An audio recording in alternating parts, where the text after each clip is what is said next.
This is the Morning Hookup on KFOR.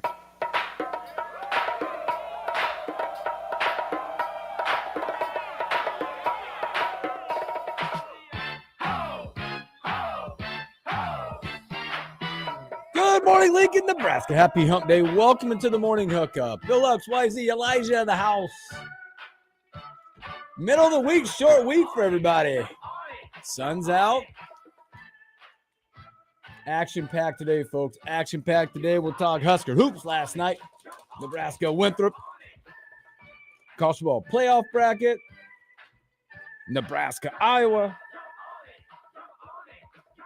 Jeff Moats in the top of hour number 2. High school football wrap-up. Playoff state finals. All done. Season wrapped up. Henry T. Buchanan. He'll dazzle you. Well, his positivity in hour number 2. Score predictions and all that fun stuff. Yeah, tell you one heck of a game we had down in the Class A final last night. Can't wait to break that one down. I do break that one down. I do have a few quick reactions, which I'd like to talk to Mozi about. Yeah.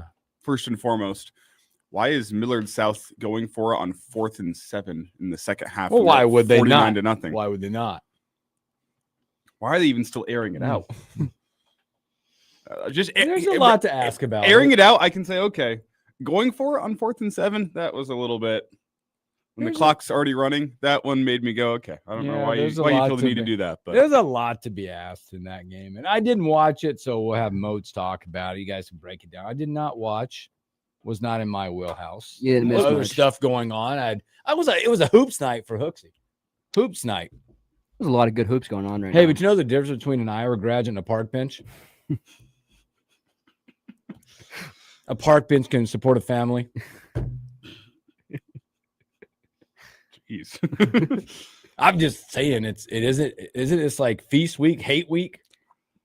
Do you know it doesn't feel like hate week this week though, because I think Husker fans are preparing for a funeral, right? No.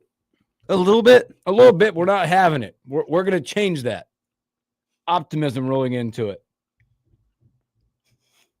Do you know how I know the toothbrush was invented in Iowa? Let's go. Why? Because everywhere else would be called a teeth brush.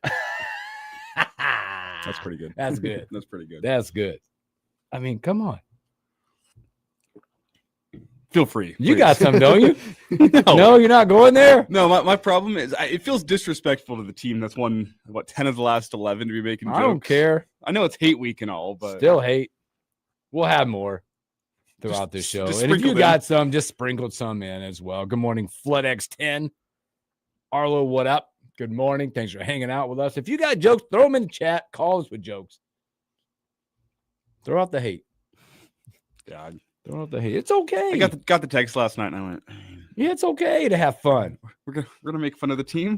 Listen, that just all they do is hit walk-off field goals against Nebraska. Listen, I'm not poking the bear. I don't care. I'm not making fun of their state and all of them. And if I'm gonna go down, jokes. Yeah, if I'm gonna go down and at least tailgate, have fun, I'm gonna enjoy that. I'm gonna enjoy the tunnel walk. I don't know what else I'll enjoy, but I'm having fun now. Why not start it? Nebraska, we know that as of recent times, the best part of the Nebraska-Iowa game has been before it and not the end of it. Okay? Take what you can get. With the exception being the 2022 season, Mickey Joseph's the interim. Yeah, the interim. Of all the games to win in the past 10 years, that being the one, that's something. We need all the players to wake up like I'm drawing a blank. Trey Palmer. Yeah, let's all wake up like him Friday. I don't like Wisconsin, Iowa. I still have that video somewhere on my phone. I'm gonna have to pull that one back out this week. Let's all wake up like that. So again, if you got some, because I got other stuff I'm mad about.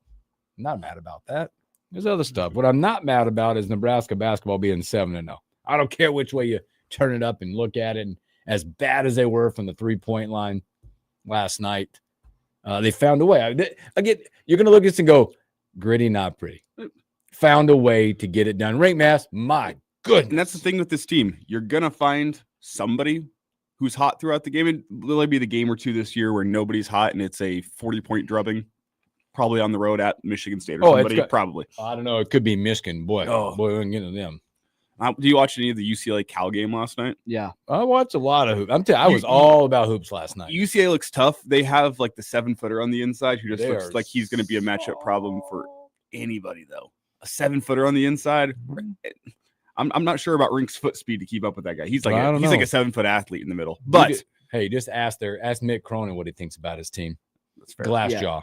That's fair. That's what he called it last night. Glass jaw. Long season. But Nebraska found a 3-point shooter who was hot last night. Rink, was it 7 of 10 from behind the arc? By the way, he had a 22. Again, you look at the first half, down 4 at half. It looked bleak.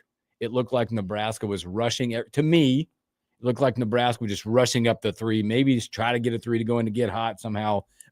In the game, you did noticeably miss Burke last night, by the way, from his defense and his rebounding, not his shooting, but you missed a lot of what he does because you were minus 10 on the boards. And at one point, it was like 8-0 second half offensive boards. And you're like, oh, gosh. They missed a lot of opportunity, but Rink 22 points in the second half. He goes 11 of 18, 7 of 10 from three, 31 points. I think, though, less than Rink and the 3-point shooting sparking this team, what I saw coming out of half was a team that had renewed defensive intensity coming out of half. That's what I feel like flipped this game, is it started on the defensive end. You got a little momentum. You got the crowd into it just a touch whenever you started reeling together some stops. Yep. There was I think 8 straight misses from Winthrop at some point, 9 straight There misses, was. something I like think that it was- in yeah, the second it was half. a lot. And there was a couple offensive rebounds in there, as you said. So it wasn't 9 straight possessions, but you got 9 straight missed shots. You got some momentum off of that, took a lead, never quite looked back. It started on the defensive end of the floor. I'm sure Fred ripped him at halftime about that because those guys came out pretty intense on the defensive end of the floor. He talked about their intensity, their approach to the game. The effort wasn't there in that first half. You could just see kind of the shoulders a little bit down. But you talk about defense. Winthrop goes out and they shoot 32% in the second half, only 28 from three. But that's a team, by the way, that's going to cause problems for a lot of people, especially in their conference. They're solid. They're athletic. They're solid. But again, on the Nebraska side, you had moments from guys last night. Brandon Frager had some nice moments in the game last night. He's a Big Ten body. Price did not have it. Sam Hoiberg, he did his thing. Jamarcus Lawrence. I really liked seeing Garcia play last night.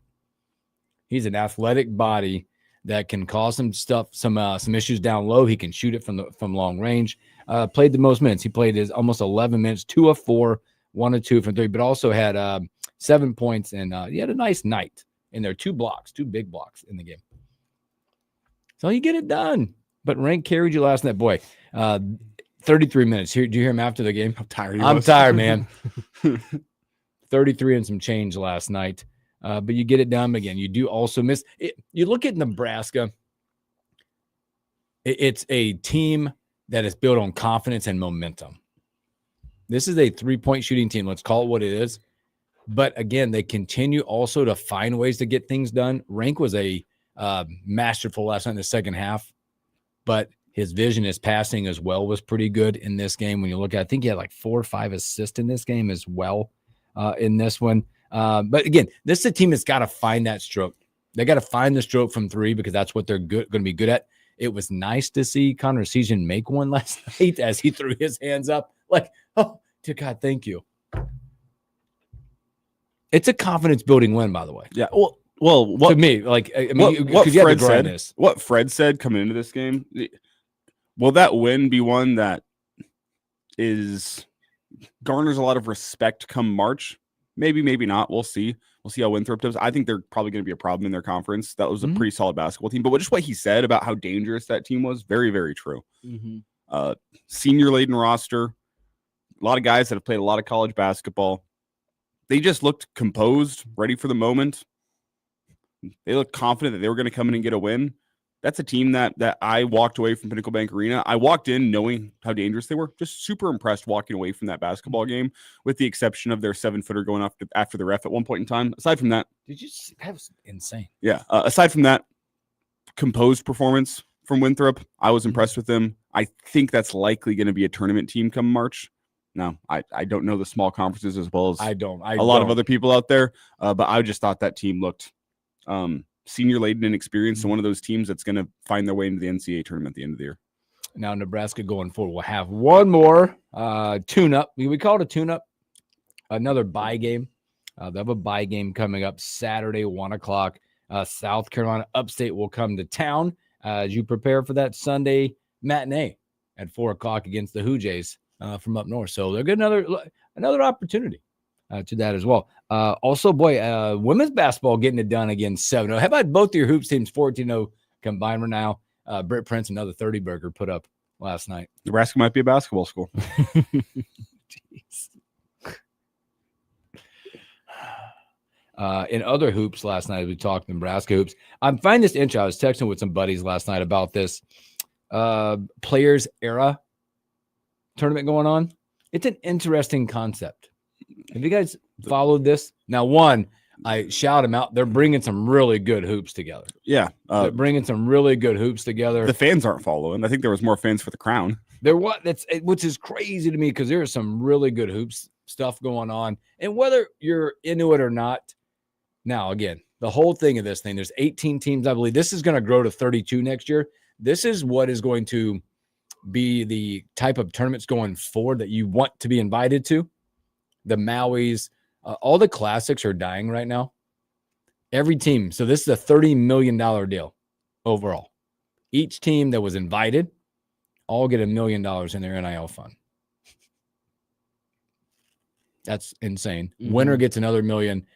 Second place gets another $500,000 to their NIL budget or fund or whatever they call it. It isn't, by the way. And I wonder how long until the Players Era tournament runs out of money. I don't know. I don't know because what's interesting is it's bringing some of the best hoops teams in the country together right now. If you watch some of these games and you're getting some of them, for instance, last night you had some really good ones. Tennessee upsets Houston last night, 76-73.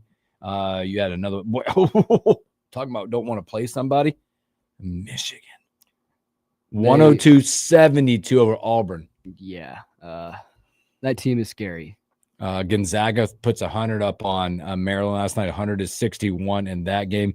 An entertaining game last night. I watched a ton. Cal upsets, I guess, call it an upset, 80-72 over UCLA. Yep. A lot of Big Ten teams taking them to chin last night. Indiana did not. They beat K-State 86-69 last night. But what's wild about this is it's like a select baseball tournament. It's all about one record, number one, and then there's other stuff. It's like points for, points against, differential, and all this. So the top two teams, after it's all shakes out, will play for the other $1 million. That's going to be Gonzaga, Michigan. That'll play in that game.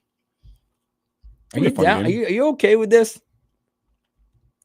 I'm fine. I have with a it. buddy of mine that's a super traditionalist. It's like, what are we doing? I'm fine with it. I just don't know how much staying power it's going to have with as much money's flying around. 30 million total in the purse. Each team there got $1 million. Yeah. We're getting good matchups. I'll give it that. We're getting some really good matchups. I also don't love how the Maui Invitational is dying with just how classic of a tournament that is. And I don't know, all the history behind that. And I don't know.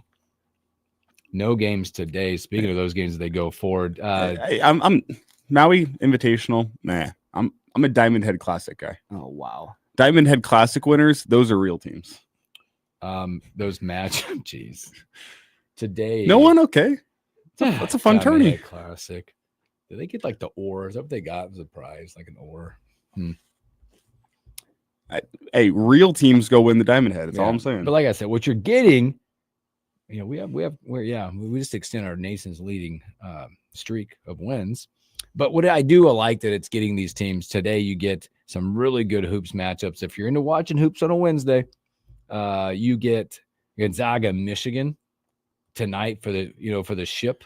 And that one, St. John's, Auburn, Kansas will take on Tennessee. Some really good matchups happening around the college basketball world.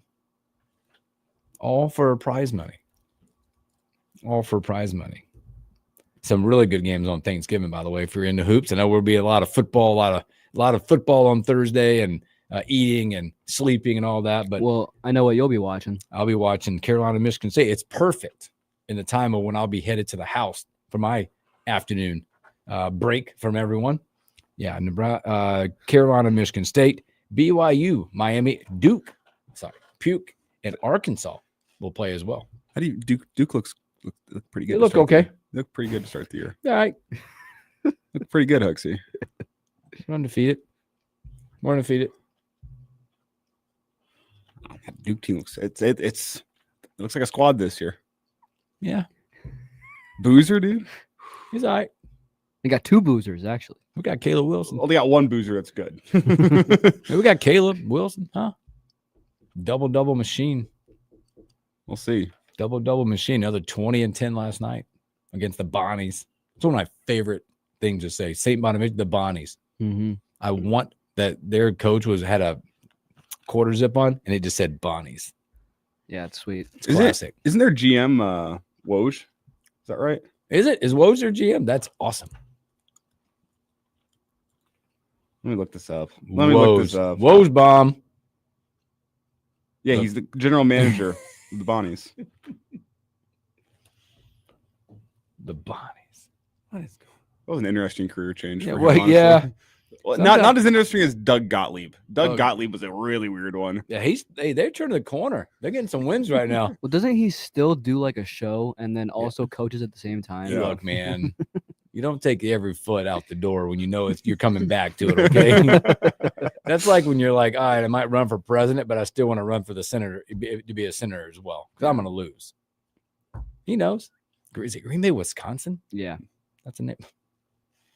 Isn't it like a different Green Bay? Green Bay slash. I'm pretty sure it's Green Well, I Bay, know, but it's Wisconsin. like the school. I know, yeah, it's it's like- Wisconsin Green Bay. Wisconsin. Oh. Sorry. same thing. Wisconsin Green Bay. All right, Huskers get it done. They'll be back Saturday at Pinnacle Bank at 1:00 coming up. So we'll go to 8-0. Hopefully go to 8-0, and then that clash December 7th on a Sunday with the Who Jays will come up. So let's take a break. And when we come back, let's talk a little college football. The bracket or the rankings are unveiled. And we'll look at that. The interesting games coming up that could have an impact or no impact at all. We'll talk about that and a whole lot more when we return.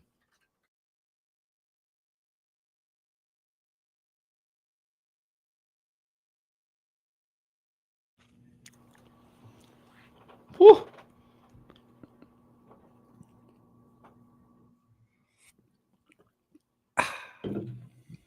Coffee tastes good today. I was gonna say that was some good coffee, wasn't it? Mm-hmm. Good coffee today. So coffee combined with a hash brown is a guaranteed heartburn fuel for me. I made the left-hand turn. I was like driving down. I take my kid. Man, I was trying to get one of those. Not like I don't want to call it a sleeping day, but a sleeping day for me is interesting because it's not like all right, let's get to 7. It's maybe sleeping day for me. Nope, kid had to be at workout at 7. He needs to get a car. He needs to turn 16. Another year and like 13 months. Elijah, are you a black coffee guy? Oh yeah. I have hair on my chest. That's you mentioned that. That's funny you brought it because Justice asked yesterday if he should go get a peppermint hot chocolate, and it started. And I said, or you could grow some hair on your chest and get a black coffee. He was, by the way, I'm watching the game last night. Oh, he was on TV so many times. Oh my gosh! I mean, it's not hard to miss the he's guy. he's 6'14". Yeah, Like- he's 6'14" ginger. I mean, hanging out there with the big redhead curly crap, But they kept going. I'm like, what? Of course, my buddy last night. We did not go. We gave it to my parents. They got the tickets. Yes, I'm like, but it's too windy. I'm good sitting here with my feet kicked up watching hoops. My buddy, he has tickets in level 2, but where he works at, they also have floor seats. So he got the floor seats last night, so I could see him there. And so I was texting him back and forth. He spouted off something. I said, dude, you need a hat. Because he's kind of balding a little bit. I said, your angle is causing me trouble on the TV. Reflective.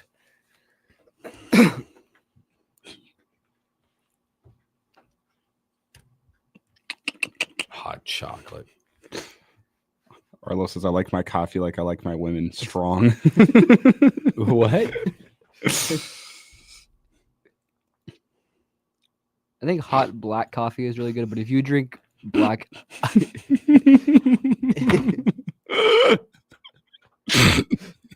What now? Where are you going with that one?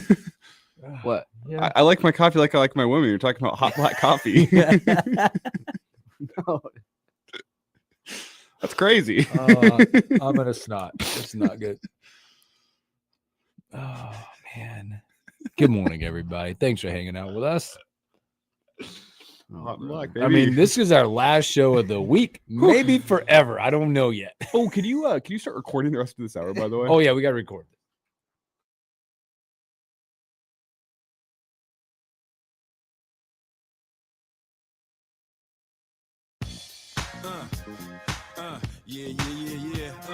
Miami. South Beach. Bringing it here. Welcome back in the morning hookup. Thanks for hanging out with us on a hump day, our last show of the week.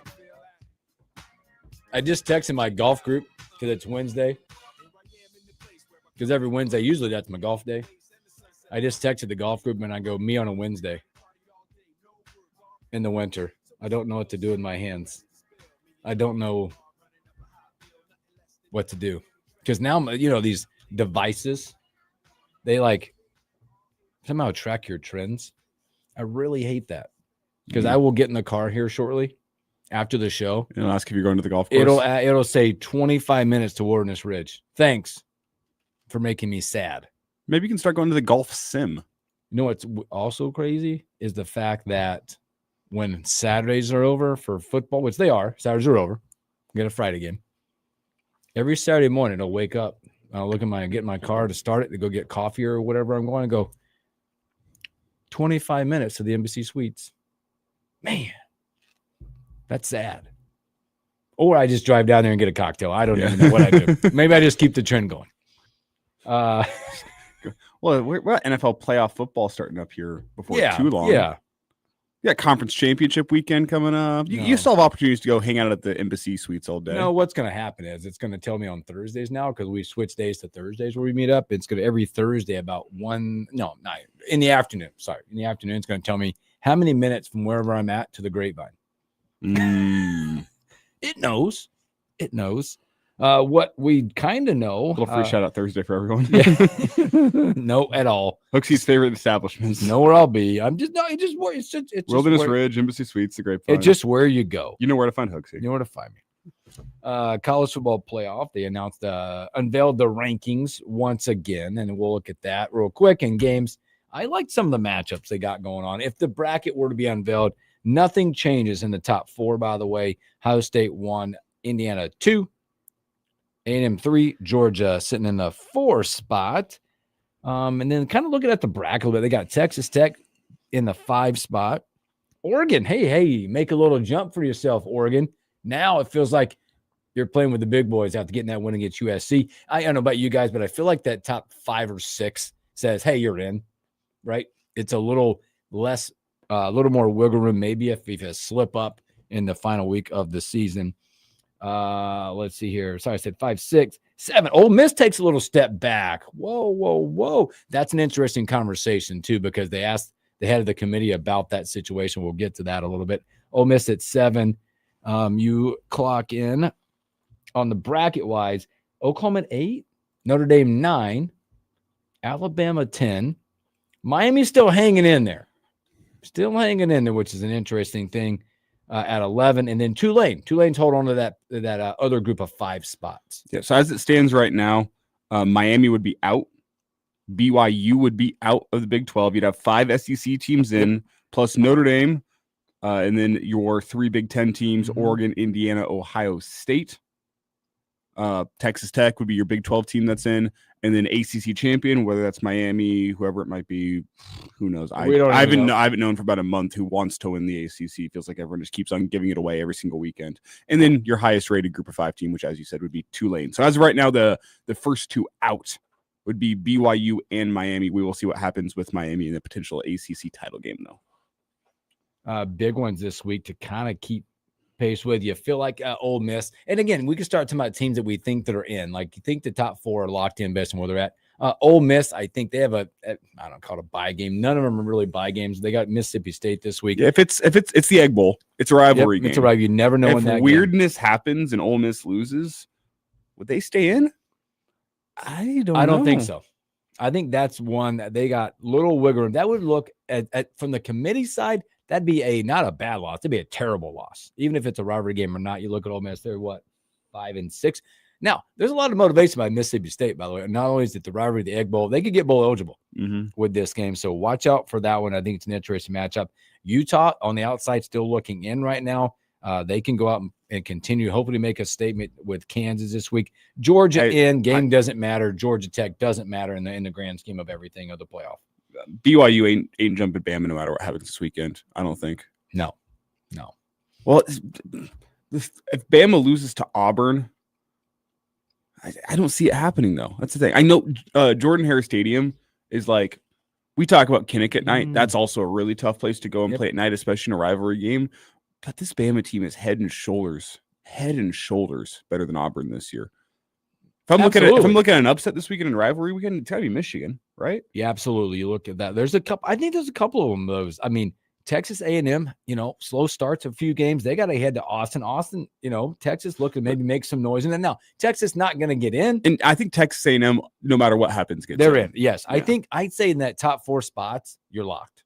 Now you could lose and end up having to play round 1, but I don't think you're able to fall back far enough to be out. Again, not that it's not a meaningful game. Miami could cause some havoc with Pitt. It is a must win for Miami in the grand scheme of whatever you're looking from a ranking perspective or not. They got to go to Pitt. Pitt right now, by the way, is getting 7 points in that game. Miami's favored in that one. Ohio State, Michigan, very interesting. And it's a pretty inflated line. Is it 9.5? 10. I see 10 right now. And I'm looking at CBS Sports, their stuff. It says 10. I mean, Michigan's on a winning streak. Michigan, can they get in if they win? What does that look like if Michigan can pull off that upset once again? I think they could get in. That's what's crazy. I think they could get in. Who would they bounce out? That's what I don't know. I don't know. That's the questions right now. That's the biggest question. BYU, they're at home against UCF. I still think, again, I like you. I think Utah and BYU are both on the outside. Oklahoma, I think, they got LSU coming to town. I think they're going to be okay. It would be so Oklahoma for them to lose that game. Yes, it would. Just based on their team this year, not the history of Oklahoma, who they are this year. They've just been they look really good. And then there's the occasional game where they come out and they just look like a not top 25 team. I would say Oklahoma looks really good on defense.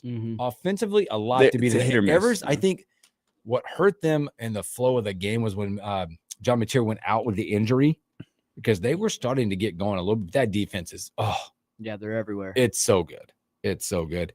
Interesting game as well. I still think Oregon's there, but Oregon's got to head to Seattle. They got to play at Husky Stadium against Washington, which is a huge home field advantage crowd there in Washington. It's only a 6.5 point line. Oregon is favored there as in that one. You mentioned Alabama, Auburn, what that could look like, some ramifications there if that happens. Notre Dame's at Stanford. I think Notre Dame's in. I think they put a drubbing on Stanford regardless. Now, there was a big question asked to the committee member about Ole Miss. If Ole Miss were to win,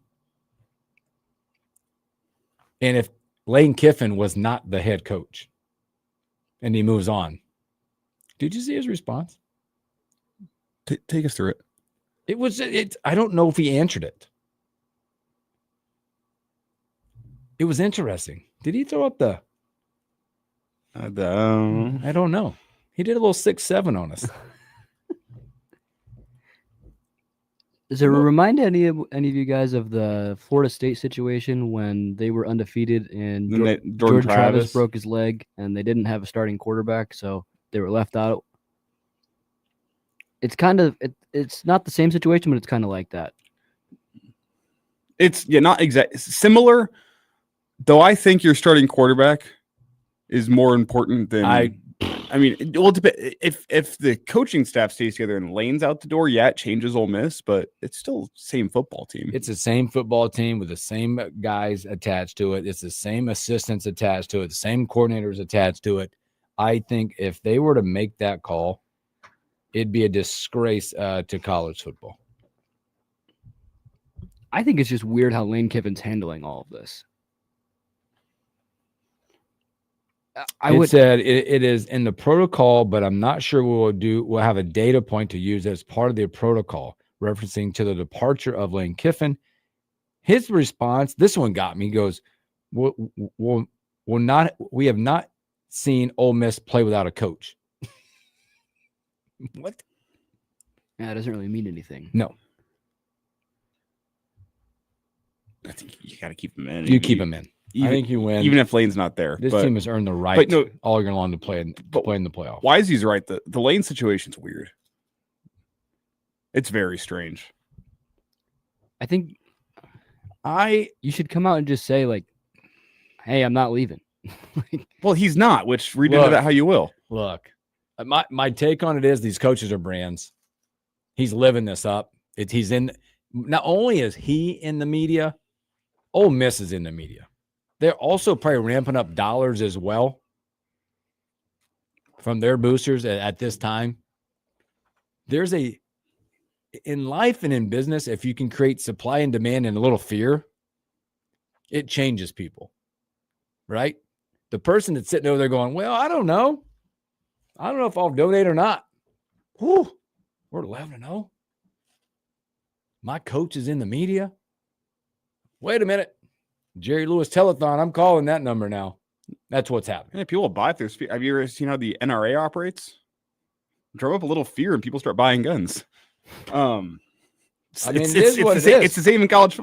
Drum up a little fear about your coach leaving, and hey, here comes the money flying out of nowhere to go build that roster. Mm-hmm. Look at Nebraska. Oh, coach might leave. Let's fire some money that way so that doesn't happen. I'm scared. I hate to go. It is the same with gun sales. It's is across the board. And again, at the end of the day, also thank you, Hooksy, for making sure that it's not just guns. No, it's not just guns. It's everything. But I'm just saying, it's one of those things. And also, by the way, if he's at all, Kiffin and himself are paying attention to what's going on at LSU, you might not want anything to do with that place or that administration or that leadership at all right now, because there's a lot of stuff going on there. Brian Kelly now speaking out about his camp, saying he's almost impossible for him to get a job right now. He wasn't even allowed to come back and hang out with his kid on senior night for LSU. You might not want to be a part of that. And why are you going to screw with a good thing? Leading any team to a place of year after year playoff relevancy, which is where Ole Miss is at right now, is not an easy thing to do. And we have seen coaches that have been relevant from a postseason playoff standpoint go off somewhere who's going to pay him a lot of money and go to a slightly bigger brand. Hasn't gone well for him. Brian Kelly to LSU. Has Lincoln Riley to USC paid off? He had a great thing going at Oklahoma. You can't say anything has transpired that's been positive for any of those guys yet. I would advise against a coach leaving a good thing that you've already built up, because I do think in order to get your team to year after year playoff relevancy, there's a tiny little bit of luck involved. Yeah, it's all about having a good coach, but in today's day and age, you have to get a little bit lucky in that you found a portal guy that other guys either didn't want or didn't want to bid as much as you. You found that diamond in the rough. Here's a 3-star running back that turns into a stud that you can ride for 2 years, and boom, now you're one of those teams that is in the conversation that transfer portal guys and recruits want. Like, there's a little bit of luck involved. Obviously, really good coaches make it happen. And I think Lane would because the LSU's at Florida, would he probably go and improve them? Yes. Can he turn them into a year after year playoff contender like Ole Miss has been? That's not a guarantee. I don't know. I would advise him strongly against leaving a good thing if he's already got it rolling. We'll know more after the Egg Bowl. I wonder how that's going to go. If it's like on-field announcement, or if it's like this whole drama-laden, waited out. Oh, it's going to be drama-laden. Saturday, Sunday morning, sit down in front of Tom Rinaldi or something and lay it all out. Lane Kiffin, The Decision, live on ESPN. Can you imagine how weird that would be, too, if they win that game and he says, yeah, I'm taking the job at Florida. I'm taking my talents to South Beach. Like, what? A lot more to come. A lot more stuff with football. Let's take a break. Come back. Let's talk about a game. Black Friday coming up. Nebraska, Iowa.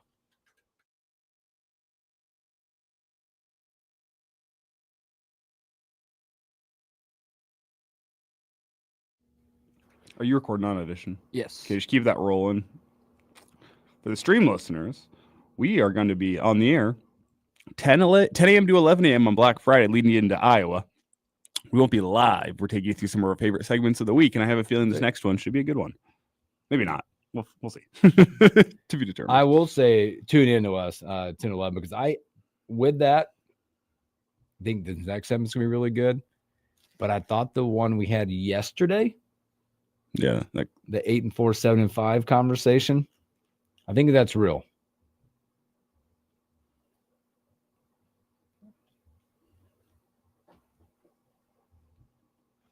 Real talk. Should I just play music through the WOA? Oh, you could do 2 audition windows too. Oh, I didn't think about that. What's going on? Yeah, let's do it like this.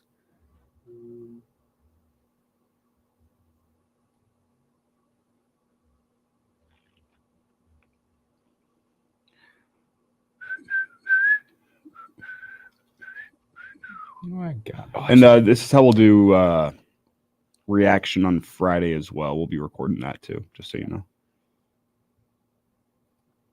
Mm-hmm. Boy, I'm glad the winds died down. That was crazy yesterday and last night. No, last night it was blowing. Let's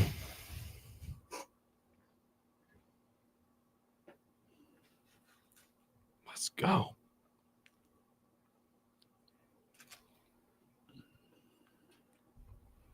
Where our house is and the way it sits, it was like this wind tunnel of leaves everywhere. Amazing how many leaves were out there. I think I'm roughly a week away from getting all the leaves picked up in my yard. Where the trees in the yard are almost all spent. So. Yeah, we're there. After last night, it was a lot came down last night. Yeah, well, I live in this like mature neighborhood where it's like just gigantic trees everywhere. Same. Yeah. And then my daughter, I love her to death. She has her own garage space. She always forgets to close her garage because it's on an app. Oh, so there's leaves all up in the garage, huh? It was blowing dead into her garage when I got home. Yeah. So literally we had the blower out, right? Trying to, like, she was gone for the rest of the day. So I'm like, I got to get these leaves out. But they were to a point so thick that I had to get my boys up and like shovel them.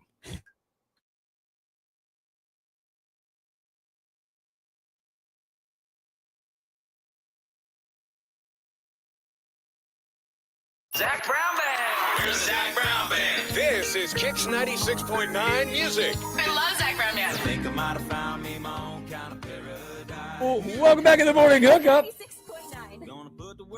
Big shout out to our compatriots down the hall here. That didn't go as planned. Hey, it Yeah. works. I mean, it's appropriate. Sister station, Cakes 96.9. It's Was it 12 in a row? 12 in a Lincoln's row. best new country? Yeah. Give them a listen. JP Coriel, Husker Nick. Big time in the morning. Yeah. Take a peek at those guys. I mean, it's appropriate with Memorial Stadium coming up. Big announcement. Zach Bryan coming. I'm like somewhat excited for that. I'm super. Zach Bryan as a person, not the best. As a musician, oh boy, does he make some good music. So many conversations behind that I teach my kids, but I agree with what you just said. Okay. Not the person. Music, pretty darn good. It's one of my kids' favorites. So we all have flaws as people. I'm not sure how many steps Zach Bryan has taken to improve I don't know. improve who he is as a person. And we always want to be getting better. I appreciate people for their talents. And that's it. That is not great advice. That Stalin guy. Maybe he killed some people, but damn, was he a good leader? Didn't say that. He was talented. He was special. Bring happiness to me. There's Nebraska a fine line. football. Can you bring happiness to us? Let me go back. There's nuance to that conversation, and I am not a Stalin fan. Let it be known. No. I'm not a communist sympathizer. History fan, not a Stalin fan. Yeah. Okay. Let's go big picture here. Okay. What I'm not is a fan of the history of Nebraska-Iowa football as of late. What is it? 4 walk-off field goals for the Iowa Hawkeyes in the last 7 years, 8 years? We won a 9 or something like that against them. You've lost 10 of your last 11. Oh, yeah. Make it even better. 10 of our last 11. Hawkeyes come to town. Boy, it's so many tough conversations around this game when we talk about it, because they are going to do what teams have did against us all year, but probably the best team we're going to see all year do it. Run the football against a front that has not been great at stopping. Well, it's a team that isn't going to get in its own way. You think back to the USC game, they were gashing you on the ground, and then the red zone rolls around, and here comes Lincoln Riley and his big brain. Man, we've been working on this great red zone play all week long. Let's pull it out here. An incomplete pass, 2nd and 10. They stall out. Here's the field goal. That's not Iowa. If Iowa is able to play the brand of football they want to play, I think Gronowski will be somewhere around 10 passing attempts. Yeah, especially with a windy, cold Black Friday. I believe the chance of snow is all in the evening as it stands right now, which is a bit of a bummer because a Snow Bowl game on Black Friday between Nebraska and Iowa just feels fitting. Doesn't look like we're going to get snow during the game. Could that change? Yes, obviously. But as of today, as we speak, which is Wednesday morning, this is also going to be running Friday morning here. So let it be known. Maybe I'll just go cut this out later so we don't have to do this whole we're talking at 2 times at once. That's a me thing. I'll put a mark down. But if this game goes the way Iowa wants it to go, it's going to be a heavy dose of the run, both with the running backs, with Gronowski. There's multiple great offensive linemen on the Iowa offensive line. You could argue all 5 of those guys at some point in time will be playing in the NFL. They're really, really good. They don't really pose a threat through the air, but to this point for Nebraska, it has not mattered if a team is able to pose a threat through the air. No, Nebraska's going to have to find a way, if there is a way, to make them do that. That's where it comes down to. Right now, if you look at the tail of the tape, Nebraska, the Iowa offense isn't incredible. We know that, but they do, and they know who they are. 309 total yards in the game. 127 pass yards. Here's where the question and the issue for us is they rush for over 170 a game. That's just, it is what it is at that point. Can Nebraska do anything to stop or control that? It's about overcoming, I think. They're going to get yards on the ground. If I had to set a number for rushing yards for Iowa, I'd set it like 185. Yep. You feel like this is a game again. That was the number. What was the number we talked about when Nebraska loses the rushing attack? 175. That's when we lose above it. Can Nebraska stop that? The only exception this year being Cincinnati. Yes. This is going to have to be a game where Nebraska, again, I think I love what you just said, overcome it. You hear the narratives. You've been told you can't. It's a rivalry game. And regardless of what it is, this means more to both these teams. Whether it's the Heroes game, these rivalry games. And again, I don't even call this a rivalry. You know why? You have to win in rivalries. Nebraska and Iowa is not a rivalry right now because they own it. You have to overcome that mental block and get your feet back into a rivalry game to become a rivalry. And what it's going to take for Nebraska to be able to overcome that poor rush defense that you have, you got to put up some points offensively. Score. And that Iowa's got a really good defense. You're going to need to get Emmett Johnson going. To me, a big key is getting those playmakers on the outside, and Isaiah Hunter, Ja'Cory Barney, even Dane Key. Those guys got to get going. If this game goes of the way of an average Iowa-Nebraska game, which is 14-13, 13-10, 17-14, you lose. You lose. It's as simple as that. If you go try to play the brand of football that Iowa is great at playing, Nebraska, with how they're constructed this year, poor run defense, inconsistent offense, you are going to lose this football game. To me, like if you can go get into the 20s, you give yourself a chance playing with a lead, putting a little bit of that pressure on Iowa. I mean, it's probably going to be a close game no matter what. But if it's that low scoring type of affair and there's no confidence the offense can move the football, you are going to lose. On the offensive side, it's going to take a lot of, I don't want to say creativity, but a good strategy on Dana's side to figure this out against a defense that allows just at 268 a game, only allow 101 rush yards per game. They only allow 15 points per game.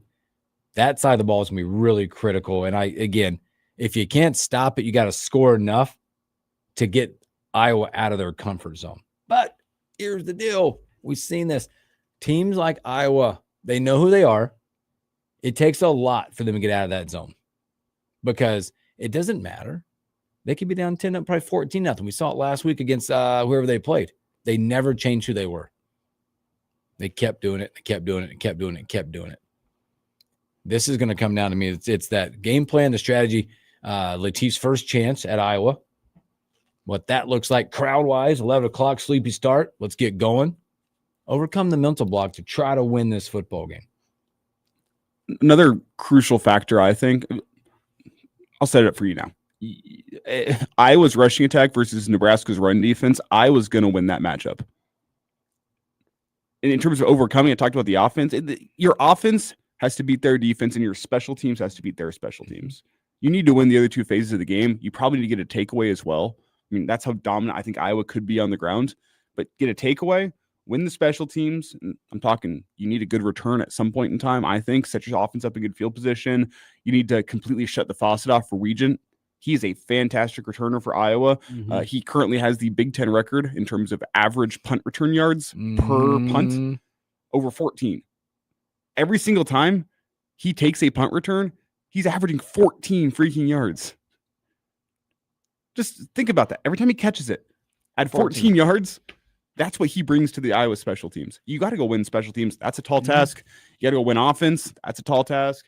That's what it's going to take to overcome. And I think, as I said earlier, you got to get a takeaway at some point in time and set up your offense. Takeaway, and also I'll add to that, I think on the offensive side, take the opportunities when you got them. And I'm speaking to the goal line offense. You have to be opportunistic. I would bet if we're in their situation again, we're going to take points. Points will be a premium in this game. Possessions a premium in this game. So many of those little things are going to pay off or be critiqued in this game. And within it, control your emotions. Control the emotions of a senior day, all that goes with that, and go out and try to get a win that has been eluding you for a long time in this air quote rivalry.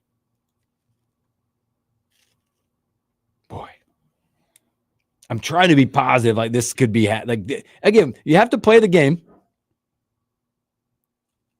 but you just look at this on paper and go, how? When you look at what we don't do very well, what they do well, this will be the team that has done what they do well, the best we've seen all year long. Well, the how to me is you need to find guys all across your team that have that chip on their shoulder, that are willing to go out, lay it all on the line, and win their one-on-one matchups. When it comes down to the run defense, win a couple one-on-one matchups. Again, you're not going to shut that faucet off. Can you slow it down?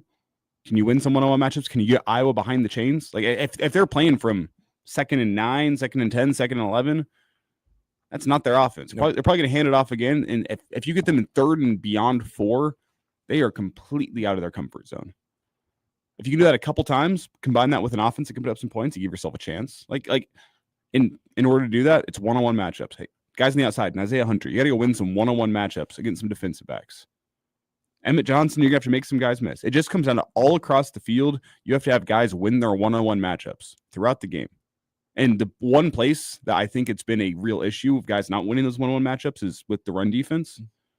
And again, I'm not suggesting they're going to do it all game long, but in some key moments, in some crucial moments, just outside field goal range, wherever it may be, can you go win some one-on-one matchups and make some big plays? I just hope this isn't one of those frustrating days. We know the answer, but we can't step up. That's a frustrating part as I watch this. Hopefully not the case on Friday. Today, whatever day it'll be. You guys are awesome. Thanks for hanging out with us on a Thanksgiving edition on a hump day. We'll be right back. We'll have Moats, Henry T. Buchanan, a whole lot more.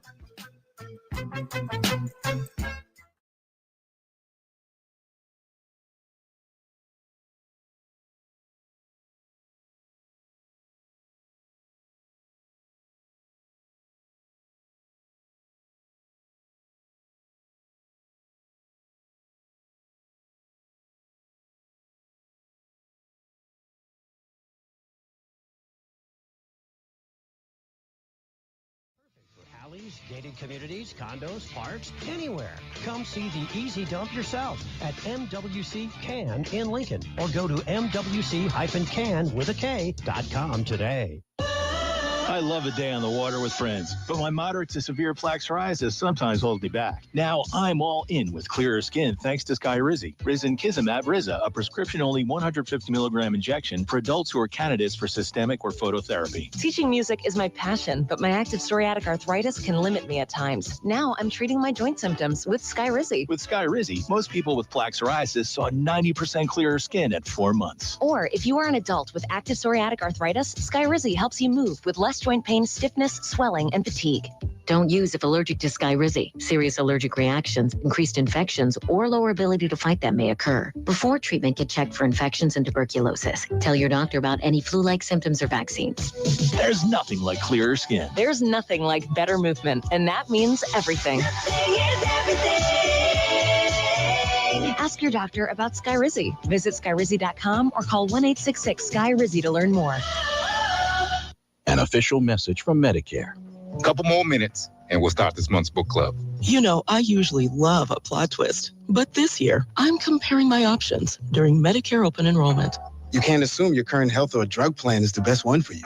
And you got to make sure your drugs are covered. That's important. So is saving money. Review all your options at Medicare.gov. Open enrollment ends December 7th. Paid for by the U.S. Department of Health and Human Services.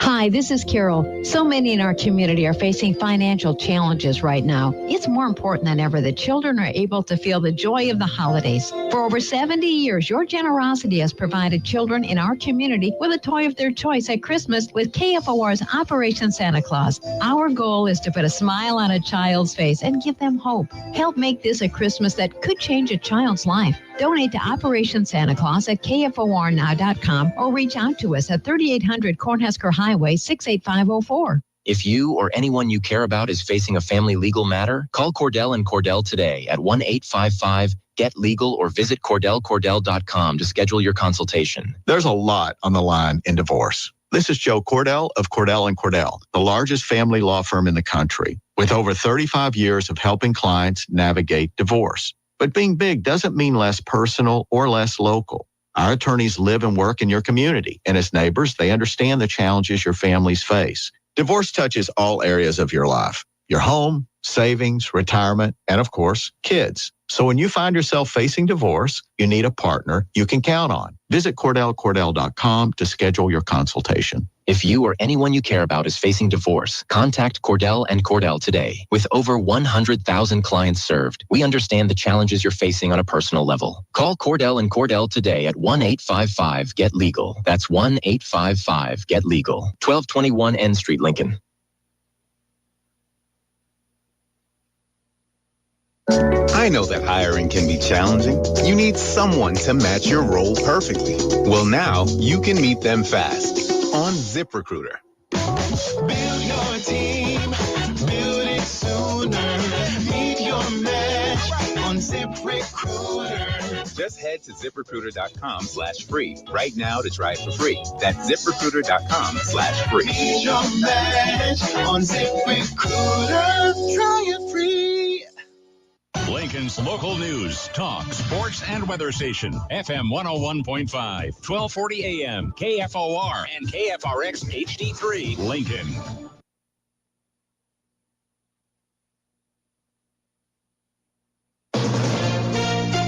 From ABC News, I'm Sherry Preston. It appears the election interference case in the state of Georgia against President Trump is being dropped. The new prosecutor chosen to take over the Fulton County election interference case has requested that the criminal case be dismissed. Pete Skandalakis, the executive director of the Prosecuting Attorneys Council of Georgia, writes, "In my professional judgment, the citizens of Georgia are not served by pursuing this case in full for another 5 to 10 years. A federal appeals court says that President Trump will have to pay $1 million penalty for filing a frivolous lawsuit against top Democrats. ABC national correspondent Stephen Portnoy has that. In 2022, President Trump and attorney Alina Habba filed a federal lawsuit against the DNC Hillary Clinton, and several other Democrats, alleging they were all part of a racketeering conspiracy in 2016 to concoct lies about his campaign's collusion with Russia. A Florida-based judge not only threw out the suit, he also imposed a $1 million sanction to punish Trump for filing frivolous claims. Now, a panel of the 11th Circuit Appeals Court has upheld that penalty, finding that Trump and Haba's legal arguments were indeed frivolous. President Trump says his special envoy Steve Witkoff is headed to Russia next week to present the Ukraine peace plan to Vladimir Putin. New report from Bloomberg, though, not verified by ABC News, alleges that Steve Witkoff, that envoy, allegedly coached a Russian aide on the best way to appeal to President Trump on a ceasefire deal. The Kremlin not happy at all about the leak, says ABC's Ian Panel in Kyiv. There's going to be a lot of finger pointing. The Russians seem to be very clearly saying it's not them. They're clearly unhappy, and they've been unusually vocal over the last 12 hours or so about this. So you have to ask the question, who else is capable of listening into a private call that comes from within the administration to the Kremlin, and people may well start to look closer to home. The Dow is up 310 points this hour. You're listening to ABC News. John, what are you doing? Get in my car. So why are you walking to work? Thanks, man. It's these insanely high gas prices. They're draining my bank account. I can't afford to drive anymore. Dude, don't walk. Just do what I do, because I never pay full price for gas anymore. I use the free Upside app that pays you cash back for every gallon of gas you buy. Oh, wait. You're telling me you get paid cash when you buy gas with the Upside app? Yes, I get real cash back every time I buy gas. Does that actually add up to anything? I'll make around $200. Wow, that's serious extra cash. I'm downloading the free Upside app now. Download the free Upside app now to earn real cash back every time you buy gas. Use promo code PROFIT for an extra 25 cents a gallon bonus on your first tank. That's promo code PROFIT. You can cash out anytime right to your bank account, to PayPal, or an e-gift card for Amazon and other brands. Just download the free Upside app and use promo code PROFIT for a 25 cents a gallon. How Lincoln Public Schools fared and statewide assessment scores. Good morning. I'm Jeff Moats. 32 degrees, the wind chill at 22 at KFOR. When it comes to the Nebraska Student-Centered Assessment System statewide assessment and accountability results for 2024-25, the dropout rate for Nebraska schools is at 1%, while the graduation rate is at 88%, and 76% of students in Nebraska go off to college. Locally, the graduation rate for Lincoln Public Schools is now above 87%, according to LPS Associate Superintendent for Teaching and Learning, Dr. Sarah Salem. 6 out of 7 schools are above their pre-pandemic graduation rate, which is fun to see kind of that recovery. And 4 out of our 7 high schools increased their graduation rate just from last year. Dr. Salem says Southwest graduation rate is at 96%, East High is at 94%, Southeast at 88%, while Lincoln High, Northeast, and North Star are hovering around 81%, and Northwest is at 80%. You can read more about this in the Lincoln News section at KFORnow.com. In other news, the 29-year-old Omaha man shot at a North Lincoln apartment on Saturday afternoon has passed away. Matthias Washington died on Tuesday. The shooting happened at the Parkview Apartments near 9th and Belmont between Washington and a 34-year-old Lincoln man related to him, where there were a number of altercations, according to LPD. Washington suffered a single gunshot wound that required responding officers and LFR to do CPR on him. He was taken to a Lincoln hospital and put on life support and again passed away Tuesday. The 34-year-old man involved has been cooperative with LPD in the investigation. They're trying to find out if there was self-defense involved. An update to a story that we told you about first yesterday regarding a report of gunshots near 43rd and Baldwin early Tuesday morning. Police say somebody heard a disturbance, and then there was evidence later found that shots had been fired. No reported injuries in the case, and it's still ongoing. Lincoln's first forecast today, sunshine and a high of 41. Right now, 32. The wind chill at 32 in Lincoln. I'm Jeff Moats, KFOR News. My name is Alana. I was 6 years old, and I got diagnosed with cancer. I come to St. Jude for treatment. After her last treatment on December the 4th, I was just kind of having a conversation with her, letting her know, Alana, you did awesome. I mean, so proud of you. Like, you fought, you accepted whatever was happening, you went with it. And her words to me were, Mommy, thank you so much for helping me get through this. She said, I could not have done this without you. This was very hard. And I couldn't even hold my tears, because when I think about it, I would not have been able to get through this without St. Jude. And so once we became part of the St. Jude family, everything was okay. Thank you, St. Jude, for helping me get her through this because I wouldn't have been able to do it without them. St. Jude Children's Research Hospital. This is the Morning Hookup on KFOR.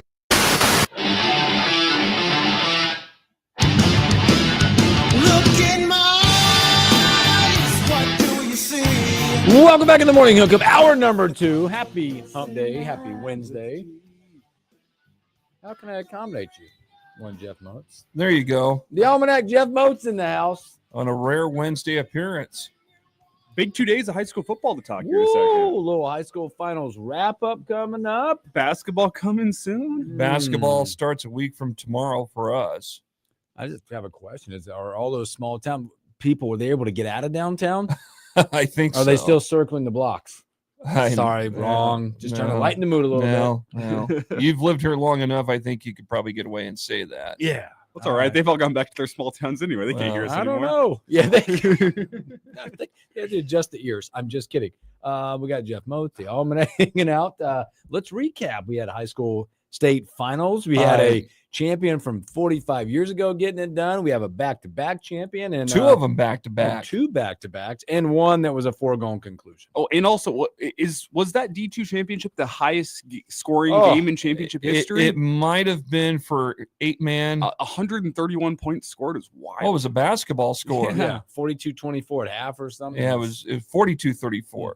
So it was a basketball score, no question. But yeah, congratulations to all 7 state champions. Garden County won the 6-man title last Friday night out at UNK's Foster Field. That was a great environment for that game. If you guys saw anything from that, when we did the Parkview Championship in 2022, we were out there at Foster Field. That's a nice setup if you've never been to UNK to see their facilities, and it's a nice D2 stadium. But that 6-man football is fun to watch. It's, as I've always said, it's like vacant lot football to me. But but it's fun. It's really fun. It's open, yeah. It's really cool. I watched the 8-man game and I was mesmerized. Oh, 8-man football. I mean, there's I think 8-man historically originated here in Nebraska, and I'm trying to remember where it was at.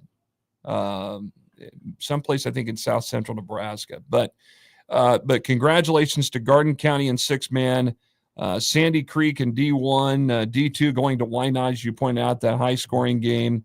How about Wahoo running the table in C1 and C2 with Bishop Neumann? So Wahoo wins back-to-back in C1. Bishop Neumann wins another one in C2. So they're very proud of their championship teams this morning. Class B, great game. I think they're still partying out in Waverly today. I know that they don't have any school, I don't think, but yeah, the trackside bar and grill is full of people, probably. Well, probably another free shout out from Hooksy on Wednesday. Yeah. It's just a place out there. Well, but true. But I'll tell you, there's some good people out there, and leaving Memorial Stadium on Monday night, you could just walking to the car and walking by Waverly fans. I mean, they nothing but smiles. It means a lot to that community. That's a huge boost because traditionally the football program has been kind of their heart and soul. This was their 3rd finals appearance under the playoff system. 50 years ago, they were state runner-up to Pius. 45 years ago, they were state champions when they beat McCook over at Seacrest, and that was the last time they won a state title until Monday night when they came in and beat Gretna East 42-27. But looking back at that game, I will tell you this. I was worried when Waverly got the force and the 3-and-out. Then they got the ball, first play from scrimmage, and they fumbled the football. And I thought, is what they did to Bennington 10 days before going to come back and bite them here? Well, Gretna East recovers a fumble, 2 plays, 32 yards later, 30-yard touchdown pass into the end zone, and they're up 7-0. So, okay, how is Waverly going to respond? Well, they go on a long, grinded-out drive. 80 yards. That went 80 yards, and they go in for a touchdown with Gavin McMillan with a touchdown reception from 19 yards. And then next drive that they have, McMillan takes it in from 16, running out of the Maryland I. And how they executed the Maryland I, guys, I think was to a T. it proved worthwhile for them because it created blocks, it created paths for their running backs, whether it be Nathan Axman or for Gavin McMillan, whoever was in that backfield, and it worked. The only other team I can recall in recent years that had used the Maryland Eye on a regular basis was Norris. And Norris, I think, still uses that. They did a few times. We saw them earlier this season, but Waverly just looked phenomenal. Nathan Axman had 3 touchdowns, that 53-yarder where I said stick a fork in it. I mean, that's when you knew it was done. Over. Because Gretna East, I don't know if they were going to – and to their credit, Gretna East is a very good young football team that I think may be in the hunt next year. So, watch for them. Waverly will lose 26 seniors. But they got some experience back on the starting lineups. Broxton Tepley is going to be back at quarterback. I'm trying to remember who else is back there in some of the skill position spots. In particular, wide receiver Nathan Axman moves on because of graduation. And one of the guys that was part of the media pool down there at the stadium said that the next time that he walks out or goes out to Waverly, he hopes that they have a statue of Nathan Axman out in front of the stadium because of what he did. 41 carries, 277 yards, 3 touchdowns. Waverly had 470 yards of offense, and 332 of that was on the ground. 270 of that belonged to Nathan Axman. And I think there was a big plea there Monday night in particular why he may be all Nebraska or all Super State first team, all class in terms of running back. But there's a lot of other good running backs in the state. You saw a couple of them in Class A this year. You saw him in B. The Sam's kid from Gretna East had over 2,000 yards. So there's a plea for him.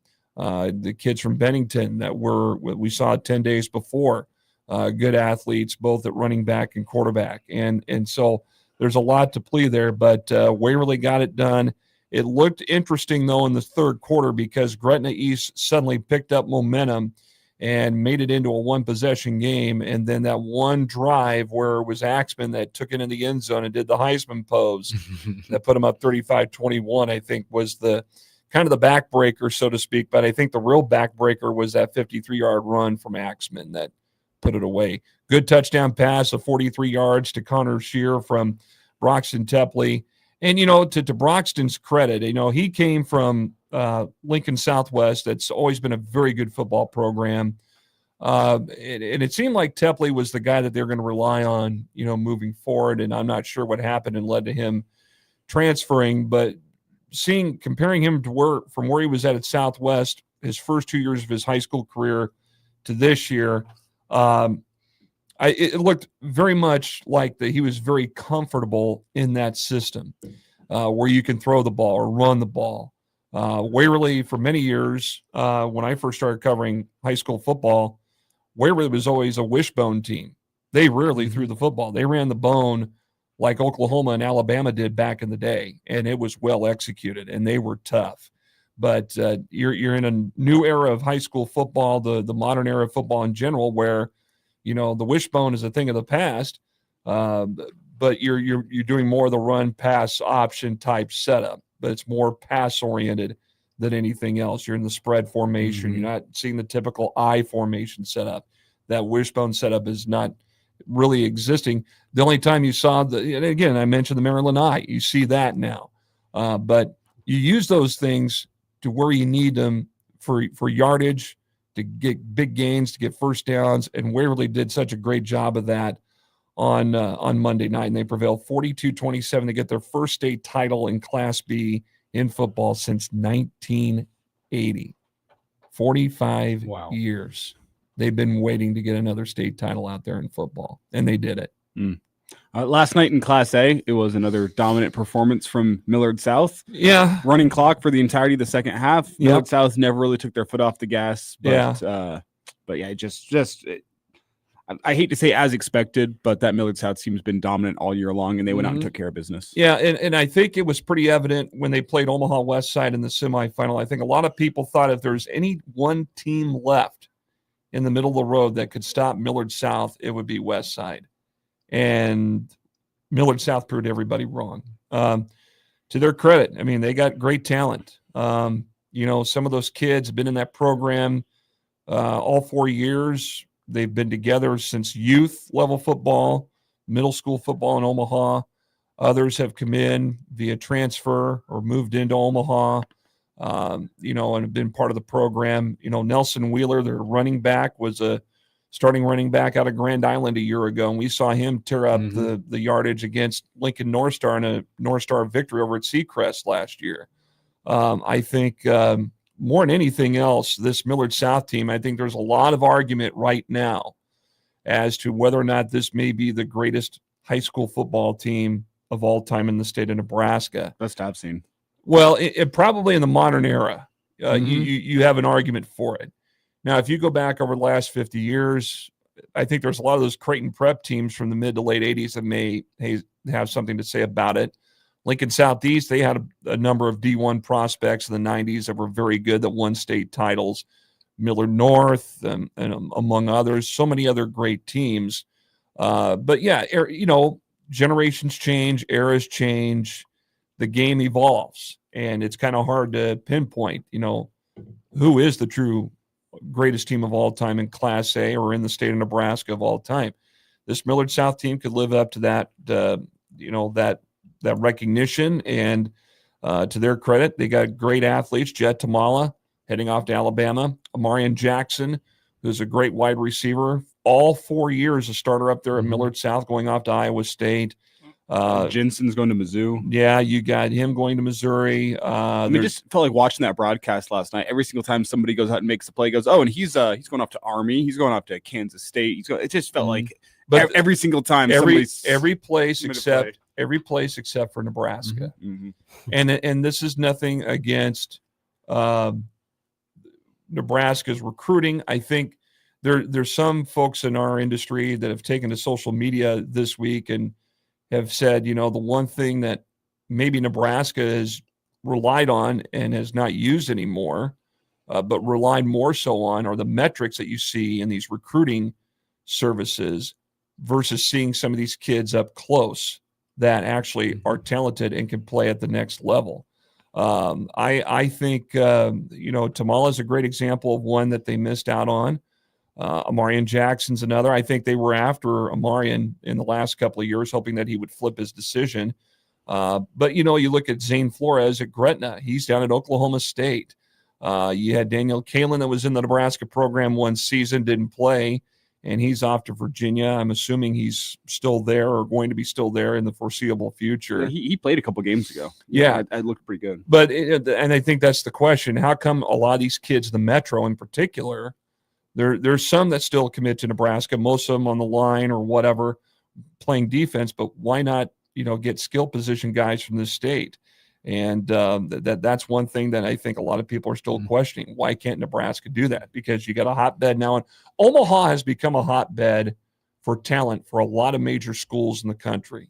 That's become the new hot spot. And then across the state, it's kind of scattered about. You may get one or two from Lincoln each year that may either stay and play at Nebraska or go someplace else regionally and go play. You may get one or two from a place like Fremont or outstate further west. But the Metro in particular, the football has been great, and there's a reason why they've been dominant. It's because of the youth development, and of course that carries over to the high school programs in that Metro Conference. And we'll see what happens, but best of luck to those guys at Millard South, and congratulations on what they did. Yeah, again, congratulations to all the 7 high school state champions. Also, congratulations to you and your team. Another successful job, well done season covering high school sports. Thank you. But it doesn't end, because we're going to be flipping it pretty quick. High school basketball coming. I know previews are still coming in probably right now. I'll get some of those started today, actually, get some of those previews started posting, and then even our schedule posted too here in a little bit. But our coverage of high school basketball begins a week from tomorrow night. With Lincoln East, Lincoln Southwest as part of the Hoops for Hunger campaign. We'll get that started a week from tomorrow night, 7:05 broadcast time with Chris Schmidt here on KFOR, and then I'll have Southeast and North Star on that Friday night at 7:05, and we got about 25, maybe 30 games on the schedule this year. Oh, I think that's not counting the Heartland Athletic Conference tournament either. So we got a lot going on. We'll be flipping that. But again, you don't have to wait that long to hear these guys again either after today, because these guys both will be on the Real Red Reaction Show Friday right after the game. You'll hear Schmitty, Elijah, and the Almanac Jeff Moats. Do we have a send-off question? Well, I know YZ's also on the you're on the reaction show. I did not know. I apologize. Well, I'll be there. It's all good. Well, I do have this is not a trivia question, so YZ, if you want to pull one of those real quick. But did you see what happened out in Brainerd last night? They shattered the glass in a jamboree game. And they played a half-court game. Well, anytime that the other team got the rebound off a missed shot, they had to go into the back court and then go back. It was like, down. make it, take it. It's like it's like playing playground basketball where you have to go reset it at the 3-point line. You reset in the back court, and so they had to go all the way back. That's awesome. Yeah, this is real. Yeah, it was in Brainerd last night. It's on social media. Oh my goodness, that's incredible. They shattered the glass up there. Yeah, in fact, Elijah's showing it right now. There's a shattered backboard. Yeah, they had to go all the way back, about 3/4 court, and then go front court. Imagine how confused a ref must be. Playing schoolyard basketball. Yeah. Yep. They had to do that. They got the cones back there to go. You have to go run between the cones. Okay. Yeah. We'll reset. Yeah. Wow. So we got that, but hopefully we don't have to deal with that this year. Yeah. Well, Elijah brought up the question of the one 8-man game being the highest scoring state championship game. This isn't state championships. This is just Nebraska State football playoffs. Do you have a guess on the highest scoring game in any division? Do you want to guess the teams, the year? Can we get a hint? Can we get a clue? Yeah. D6 2018. Oh my. Yeah. Good luck. Arthur. It's probably. I'm going to go on a limb here. Arthur County against Hyannis. Unfortunately, that's not correct. The names are going to be impossible to get, so we'll just go for the score. How many points were scored? I'm going to go 84 to 70 combined. 84 to about 75. 160. 90-67. 160. We're close. We're in the range. There was 156 points in this game between Wilcox Hildreth. They scored 100 against Creek Valley, who scored 56. Oh my gosh! Let's go. Wow. All good stuff. Now, do you need my score for Friday? Sure. What's the line? Iowa by 6.5. Something tells me Nebraska will get it. I picked Penn State. You did. And I won that one. But I think Nebraska will get it done, and it's not going to be easy. I'm going to say 21-17 Nebraska. Woo. Let's see. So not a walk-off field goal in the Nebraska-Iowa game, says Mozi. You heard it from the Almanac right there. So it could be a walk-off touchdown. Thank you. You're welcome. Thanks for providing all that great stuff for us. Full of useless knowledge as always. We love it. Well, have a great Thanksgiving. You too, and have a good sports weekend, fellas. That's the Almanac. Jeff Moats. Take a break. Speaking of more, we got more legends coming up. It's Husker legend Henry T. Buchanan after the break.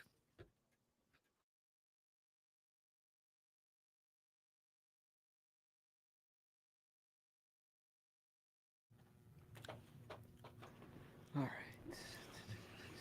Good stuff. Good show. There was also a game between Bellevue West and Millard West that was 63-42. That's for Class A. That's high scoring. I think the highest now in basketball, I think it's still a state record. The highest combined score in a game was Northeast and Bellevue West in the 99 semifinals, 97-89 in double overtime. And my brother played in that game. I remember covered that game. That's how I remember it. I think that's still a state record. Well, when I was in high school, it wasn't in state or anything, but there was like some tournament. Millard North played Bellevue West, and they went to like triple overtime or something. Wasn't that the state title game? Or was that a holiday tournament? No, it might have been the Metro Conference tournament. It was. That's what it was. Because they played that at UNO. Well, they played over at Baxter, I think, or maybe at Ralston Arena. I remember St. Thomas had like 40 plus points in that game. He was on fire for 3. You know, it's a shame that those guys didn't stick around here in Lincoln or Omaha. They could have been big time assets for both programs. T got the link. He's in the link. What up, T? Oh, there's T. Oh, we can't hear him. Why does he need to turn his mic on? Oh, now we got you now. T. Can you hear? Yep. What's up? Hey, T, it's Moats. Got Happy Moats. Thanksgiving. What's up, Moats? Happy Thanksgiving. I just kind of caught you sharing some of your wisdom. Wisdom, it's useless knowledge. Useless knowledge. Well, I'll let you guys go. Have a good Thanksgiving, all right? Thanks, Moatsy. You too, Moats. Yep. That's what my uncle calls me with my sports knowledge, a database of useless information. Yeah. Useless. Yeah. That's the eye of the, or the ear of the beholder who wants to listen. I don't think it's useless. True story. It's gotten me a job. Oh, man. Are we live? No, we're still not in the air. we're in the break. Yep, just a stream. Oh, okay. Let's see here. I gotta find something to bring on with here. Let's just see here. Let's see here. Y'all ready for Turkey Day? Oh yeah. Yeah. Yes and no. Starting to save my appetite. Gotta get ready for 3 plates at least. 3? Oh, At one setting, or you going to multiple locations? No, we're going back. A couple rotations. Okay. Yeah, we used to do that, and it was the 3. It was the 3 hours. Both gram. Okay. Yep. Hey, Nita. Hey, Nita. Real quick.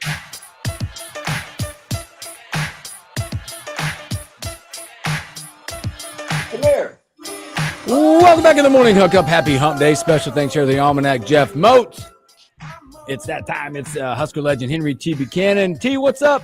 What's up, fellas? T, I got a question for you. What's the question? Have you ever heard did you hear about the cool thing that just happened in Iowa? What's cool about Iowa? Nothing. Me neither. I didn't hear anything either.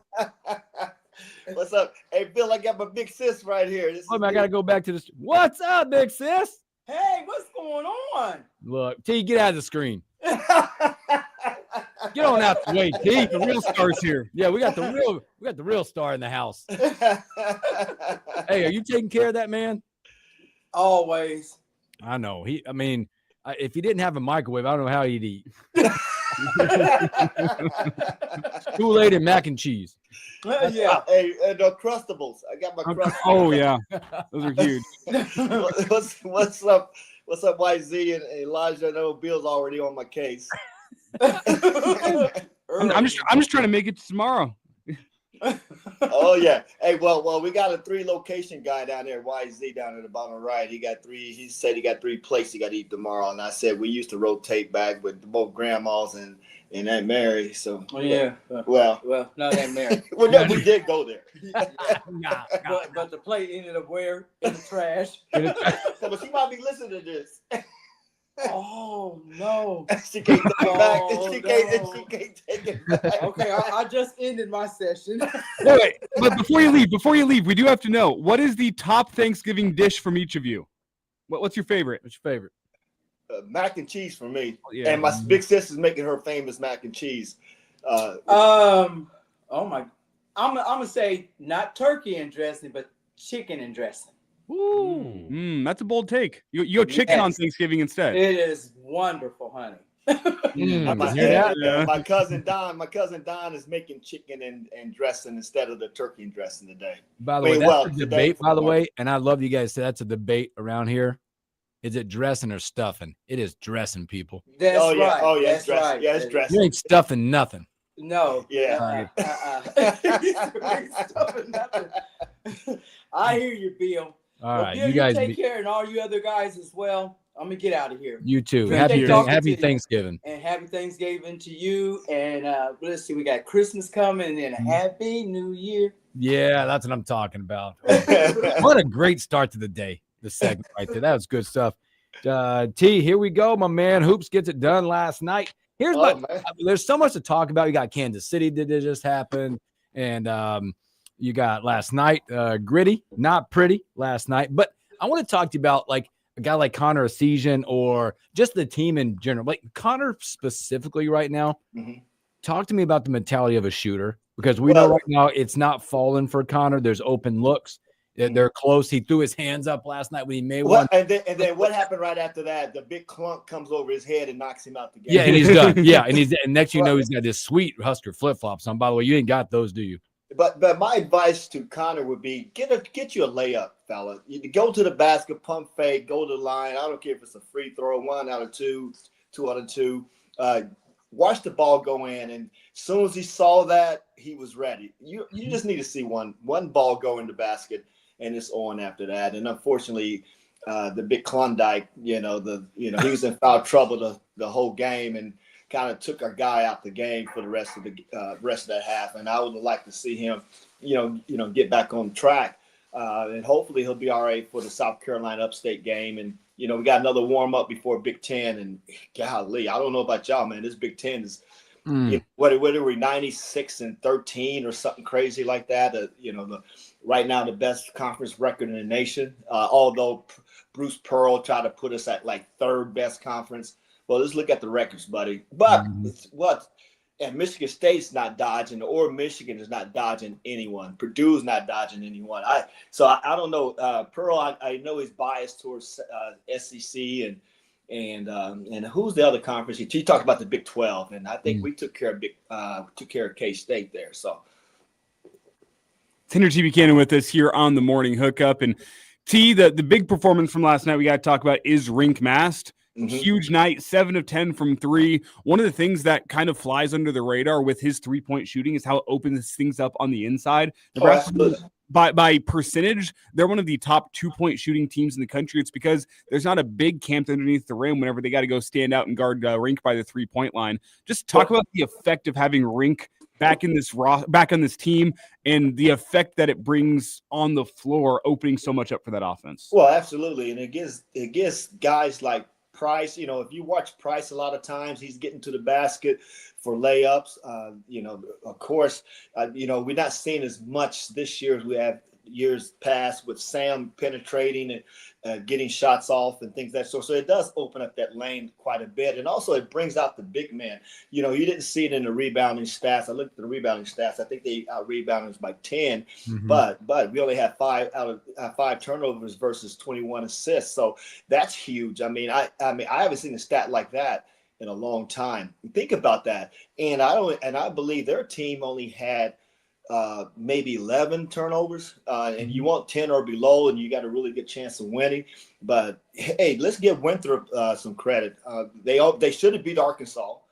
They had Arkansas on the ropes, and that's a coach Calipari's coaches that team, and they are already. I mean, they always in the top 25. Just to see that, and I think Winthrop's been in tournaments recently too, as well, the NCAA tournament. So they weren't no cupcakes, and they picked up quite a few players from the portal as well. And I've been telling you guys, I said every team you can't overlook. I get texts from friends and saying, "Oh, this is a cupcake." No, it's not. No, every team, just because you haven't heard of them doesn't mean these guys can't play. And if you're playing at that level, no school and no coaches is giving folks scholarships who can't play. It's just can they play together? And could you imagine? And we definitely going to need Burke. He hasn't been playing his best this year, but he opens it up in the middle for us. So just think about Rink Mast out there on the top, and he's getting the opportunity to post with no double, because you can't afford to double anybody down there with the 3-point shooting that we have across the board. So we're loaded offensively, and then the way we play defense, and I like to see us. And I know we're taking away the drives and things of that sort, but I think we need to be careful when the Big Ten play comes to watch that perimeter shooting, because that's what got us last year. We played great defense until the Big Ten season came along, and they scouted us, and guys were team seems to be shooting the lights out against us because we're giving up too many open threes. So, and I'm sure Nate will make adjustments there too, but I still like where we're at. The next man steps up. It was Price the other day. It's, who's the MVP in that tournament? That'd be Frager. So every game somebody's stepping up. Also, Jamarcus Lawrence has been consistent. Sam's been consistent. And look at the way Jacobson played last night. Just steady. So we, and then we got some really good minutes from Garcia. last night, came in and played well. So it's that's a team with depth and guys who knows the game and with experience and who can flat out play. So I know the Big Ten season's coming up. We got one more warm up before we play Wisconsin, and then we got Illinois, and I think we got maybe one more team, or do we go with the two mid majors and then we go right back into conference play? And Wisconsin just coming off a loss, and Blackwell's playing well, and they were in the top 25. So it's every game in the Big Ten is going to be, take care of home and steal a couple on the road. So I'm pretty excited about this season. See, before we get into Big Ten play, do you think, or what are some areas of improvement that you want to see from this team in these next couple of games? Free throw shooting. Mm-hmm. Free throw shooting. That's going to be our Achilles heel if we don't correct that. And the way these guys shoot, there's no reason we shouldn't be shooting mid-70s, at least mid-70s from the free throw line. I don't know what our season average is right now, if somebody can look that up, but 75+%, I think that's where we should be, especially in the Big Ten play, because the way we shoot the ball and the way guys are going to have to guard us, and they're going to have to get physical with us, and then when we go to the line, we're going to have to make them pay, and that's kind of where we're at. And and I text that to Coach Hoiberg. Last night neither team shot a lot of free throws. I think we went 7 for 9 or something like that. It was pretty low, but I tell you what, that's one thing that I'm always harping on, and I don't care if it's at the start of the game or at the end of the game. We gotta hit those free throws, and I'm not even worried about the shot selection and things that sort, because that's our makeup. That's what we do, and somebody's going to be hot. And if you think about it, every game somebody is caught fire. Just wait to 2 or 3 of the guys catch fire at once and see what happens. 70%, by the way, currently Nebraska shooting. Oh, that's not too bad. I'm surprised. I didn't think it was 70%. No, I didn't either. I really thought we were 60% or so, and maybe I'm just glued in it so much, because last night they didn't shoot a lot of free throws. No, they did not. They did not. But I want to go back to Garcia a little bit last night. I started to warm up to the young man last night with what he had. Now, talk about him and his depth piece. He only got 11 minutes, most he's played so far. But, and again, the depth pieces are going to come because, again, you don't know when you wake up and you got a Burke with a boot on, or you got a Leo Curtis with a boot on or something. But talk about what he did last night, because what I didn't realize about him, one, is his presence down low. He can take the rack and he can hit a three. Well, he got a big body. He has the Big Ten body that we need.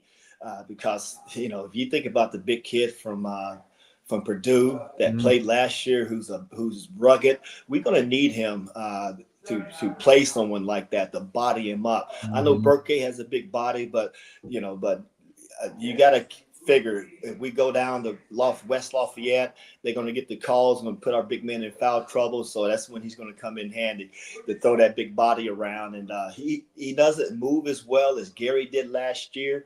But he's just as strong and bigger, and from a Big Ten perspective, he's exactly what we need. He's a Big Ten power forward prototype for the Big Ten, and I like what you just said too. He can shoot the three.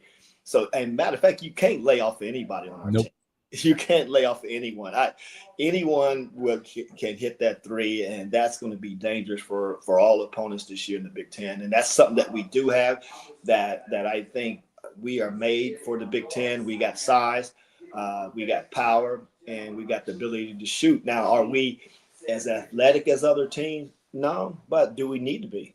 I mean, this team plays well together on both offensively and defensively, so I'm not really worried about someone blowing by us. Now if you play, I don't think nobody plays at the pace Alabama does, and so. I don't think nobody in the Big Ten is going to be getting up and down the court so fast. Illinois pushes a little bit,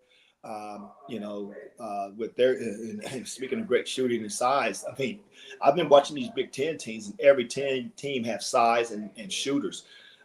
So it's going to be very interesting to see how this all plays out when the conference play starts, because it's going to be a lot of teams beating up each other. And I just say handle home court, and we should be all right. So Henry Buchanan with us here. And T, you mentioned Illinois. That's coming up just a couple weeks away. Saturday, December 13th. You're on the road to take on the Illini. Are you worried at all about the lead up into Big Ten play? It's a cupcake with South Carolina Upstate, and then you got another cupcake with Creighton on Sunday the 7th. Are you worried at all? Well, I don't know about Creighton being a cupcake. I was making a little joke here. I was expecting Hooksy to laugh, but I don't know. Yeah. No, but I thought maybe Mozi would come busting in from the newsroom to come punch me in the he's not a face. Creighton guy, is he? Yeah, he's a big well, time yeah, his Creighton brother guy. went there.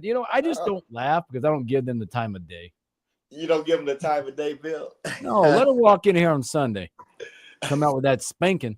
And that'd be nice to go into the Big Ten play undefeated. So, we get back to, I don't know who South Carolina Upstate have, but get that game and then get Creighton and then go to Illinois, which is a tough place to play. And the way those guys are playing, it's going to be rough. But I think we can play on the road. We played well on neutral sites so far, just like the women. Speaking of women's, 7-0. 7-0 with us, and then Britt Prince is putting on the clinic. So it's they not to even go there, but I did want to speak on there. But I think we'd be okay. I think we've been battle tested. Have we played top 10 teams? No. But when you talk about Oklahoma, K-State, and some of these teams, and even Winthrop, and I think we've been battle tested to. And New Mexico wasn't no slouch as well. I think we played some teams that's going to be, some of these teams we're going to see in postseason, whether it's NCAA, NIT, or the Crown, or what have you. So we played some really talented teams, and I think that's preparing us for what the Big Ten is going to bring to us. And I'm pretty excited.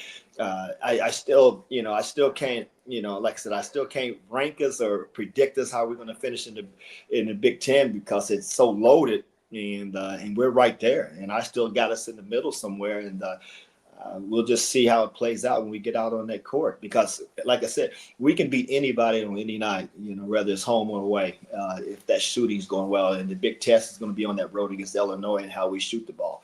Hopefully it's one of those games we got 3 or 4 guys on fire making those guys play, because Illinois, when I saw them play a couple times, the game they lost, it just seemed like they lost it at the end, and they're successful to fouls. They'll foul in a minute, and to get those guys and foul some of the key players, man, we'd be okay. But we still got to hit those free throws, fellas. Well, T, the basketball team has a dreaded rival coming up this weekend, but the football team has a rivalry game first on Friday. How do you feel about the upcoming matchup against Iowa? It's according to which Iowa team comes up is going to show up. But also, I guess you can say that about us as well. I mean, we did lay an egg against Penn State. I like to see us. I thought we had a chance to go in there and beat those guys. But when you got a team in the corner, they're going to come out swinging, and that's exactly what Penn State did. After we didn't get that ball on the 2-yard line and didn't get that first down and score on that first drive, that was a momentum shifter for Penn State playing at home, and that's going to be the same thing with us. We gotta get a quick start against Iowa and hit them in the mouth early, because if you hit them in the mouth along with that crowd, they're in trouble. But I think they don't have the boring offense they've had in the past. They can score. Pretty good quarterback. So I think it's a rival that I think Nebraska wants to defend home field and get this win. And I think we'll play well. It's going to be interesting. T, before we get chatted down, I want to ask you about rivalries and how you guys handled them, because I know they were different back when you were in the Big 8 days and what the rivalries were like. How'd you guys handle? What were the conversations like? Because I think at times rivalries can be stressful. You can put a little too many emotions into it. How'd you guys handle those? Well, Creighton was really our rival. It wasn't a conference foe because we played them twice in a year. It was a home and away in the same year. So we always look forward to, they had Tony Baroni. He had some talent as well. And we always look forward to that game in preparation, because it's not only was bragging rights between the rival, but it was state, that was more like who's the best in the state at that time. And just, you always geeked up for that game, especially at home. But on the road, when you look in the stands, it was a lot of red in the stands as well, and in the bleachers and what have you. And no, it's exciting times, and I think it's going to be the same way with these football players and trying to get that last home win for the seniors. And preparing for the bowl game, because this may be a difference between a Thanksgiving bowl, well, not Thanksgiving now, but a Christmas Day or January 1st bowl. And I think if we win, I think we got a chance of having that January 1st bowl and hopefully come out here in the West, come out here in the Valley of the Sun. So I think it's a lot riding on that, and it's a lot riding on Coach Rule and how he's going to finish this season. If he can finish the season with 8 wins and get a bowl win and go and finish out with 9 wins this season, that'd be a huge accomplishment. And nobody would have thought. I mean, I think most predictors was thinking 7, and so I think he has a chance to surpass that. Because I said 9 or 10 at the beginning of the season, so I was greedy. So so I'm still alive. So get us that win and beat up on Iowa. I got neighbors who are Iowas. I work with some Iowa fans, some of my great friends out here from Iowa, and they're big time Iowa fans. And I'm sure I'll be getting a lot of texts and a lot of phone calls that day. And it's early; it's 10 o'clock out here, the game. So it's super early out here, and so I think we're all pretty excited. But let's go get them, Matt Rule and the black shirts, and we're gonna have to stop them because Iowa's coming here to spank us. We just got to hold field and see what happens, and hopefully Latif can come around. And I think I said his last name right, but I still think the kid got a lot of talent, and they're gonna have to protect him. And I know they're gonna come after him, and we just got to be poised and take care of business. And I think we'll be all right. T, if there is a bowl game in Phoenix, we doing the show at your place, or Hooksy and I sleep on your guest bed, right here in the Husker room, Gotcha. Hey, y'all, and actually y'all can stay here too. I got 4 bedrooms. Woo. So I got a room for each of you. So Hooksy, don't you have to share a bed? Let's go. I don't share beds. Oh, no, I got a bed for you. I got 3 guest rooms. Look at that. I'm used to sharing a hotel room with Schmitty, so I'm not sleeping with Schmitty. Hey, but give a shout out to Coach Williams too and Coach Hoiberg. At both teams 7-0 at this time, and they just won a tournament with Britt Prince being the MVP, just like Frager was our MVP in the recent tournament. Man, they what a great start for both programs and for the fans and for those coaches and those players, man. And I, even though Flow Hoops, what is Flow Hoops? I couldn't even watch the game. I know. You got to pay for that stuff. Oh, is that another one like Peacock and all that? Oh, yeah, but lower quality. I thought it was like I didn't know what it was. I looked at their schedule. I said, I don't know what Flow Hoops are. And I just kind of bypassed it. And I kept following them on their schedule, looking at it. So, but excited for both programs and the volleyball team. Let's go. I mean, we already got Quince to share, and we got to win one more. And then we should go undefeated, at least through conference play, and then see what this NCAA does, and see if we can get Danny. Would it be our second win championship? No, well, as a player, and then one is a player, as a coach, Nebraska, both at Nebraska. So I'm pretty excited about those. All 3 of these teams, and just see how Big Ten, because Big Ten is tough in women's as well. When you got UCLA, 3rd in the country, USC, and all that. So it's exciting times for the Cornhusker fans, and hopefully for you listeners, man, get out there, support these programs, because they're doing it all for you. Well, T, man, we're thankful for you, your friendship, and all the stuff you do. Hey, have a blessed Thanksgiving to everybody there. Have a blessed one as well, your entire family. We appreciate it, brother. All right, appreciate y'all. Thanks for having me. Y'all happy Thanksgiving, man. Y'all be safe out there. Thanks, T. Talk to you soon, brother. All right, that's Husker legend Henry T. Buchanan right there. Let's take a break, come back, wrap up the show.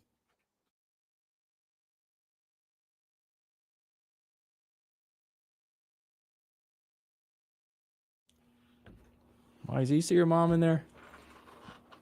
What say you? You defend this behavior. Half my family is Iowa fans, so defend this behavior. Let me see, Ryan 840s. I've been calling you Ryan 840 forever. I forgot Leach only knows football on Sundays. She's originally born in Iowa. Dad's originally born in Iowa. I was actually born in Iowa, but You wised up. Yeah. Let's call you YZ. That was good. Who you got on that? You got a little quote? Something you like? Well, it might be for later in the week. You ready? Let's see what this is. The opponents, I don't like them. I don't like Wisconsin or Iowa. And I just woke up feeling pissed off. Woo! I love the way he says Wisconsin and Iowa. Was that DJ? Was that Singleton? No, that's Trey Palmer. Oh, that's Palmer. I love the way he Sorry. says Wisconsin and Iowa. The opponents, I don't like them. I don't like Wisconsin or Iowa. Wisconsin or Iowa. I love that. Hate them all.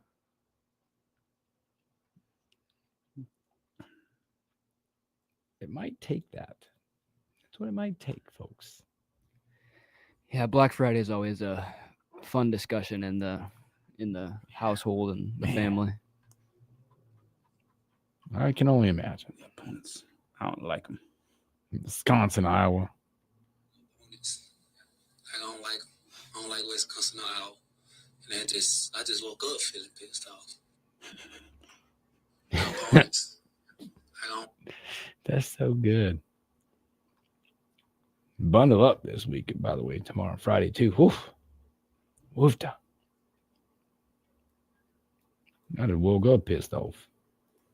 Uh-oh. Yeah, that's getting tweeted on Friday.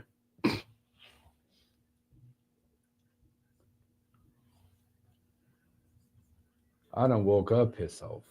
I feel like every parent could tweet that some mornings. I feel like that.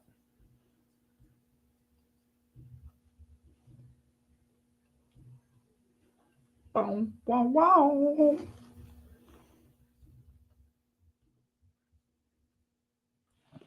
Like 2 left? Not even that. 30 seconds. 2.5. All right, good. 2.5 more glorious minutes. My dad says, you tell Hooksy you will always be a hawk. Sorry, Dad. Absolutely not. Pops, come on now. If the cops get called to your place on Thanksgiving, we know what happens. Yeah. Come on, Pops.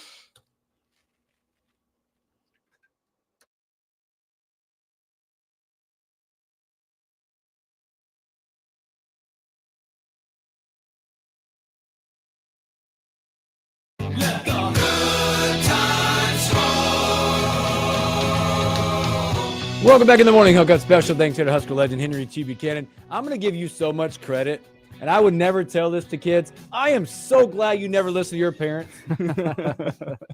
Kids, listen to your parents, but when it comes to picking sports teams, don't. Especially you're a Hawkeye. Congratulations. Boy, you go through the man, you get ran through it like this game. You had to endure last week with your let me ask you, in-law type family. Yuck. Yeah. So often sports fandom comes from close family members like a mom or a dad. Why wasn't Nebraska for you and not Iowa, given your parents' affiliation? Yeah. Good question. Answer wisely. Was born in Iowa, grew up in Nebraska, and I think it's just watching Nebraska growing up. I was like, I ended up just choosing them. Huh, they throw the football. That's more fun. Better corn, better roads, better people. I don't know. You pick. I will say that is okay. Now I brought it up. Now we're on to something here. There is nothing worse than crossing over into Iowa and driving on their horrible interstates. Oh, yeah. Oh, my goodness. Awful. This is not a joke about Iowa. This is reality. You cross that river and you're into Iowa and you know it. You know it just because the road. Well, you look to the left and right, and it's Council Tucky and all that stuff. It's weird. The roads just suck out there. Yeah. Man. That's all we can say. Well, the football program they have out there, respect the hell out of it. They build winners out there in Iowa City. They don't build good roads, though. Again, few moments left. This is it for us for the week. That's it for me, not for you guys. You can catch these guys on the Average Joe Sports Show coming up Friday morning edition. Yeah, we'll have tonight, and then we'll have Tonight. Friday morning edition from 8 to 10 at the Single Barrel, leading you up to Nebraska, Iowa, and then post-game, obviously, the Railroad Reaction Show. Motzi, Schmitty, myself, YZ, a lot of special guests, Bill Dolman, possibly a Mark Spindler sighting as well. It's his birthday on Friday, and he's apparently going to meet us at the bar for a Slinky. Beautiful. Post-game Also, show at the bar. I want to take a quick moment also to thank all you guys, both you guys. Thankful for you, all the supporters of this show, all the people that support everything that we do. You guys are awesome. You make this all worth doing. Enjoy your holidays with your family. Stay blessed, stay safe, all that stuff that you get a chance to have life and do all that stuff. But again, have a great Wednesday. Have a happy Thanksgiving, and go Big Red. Have a good one. Catch you on a Monday.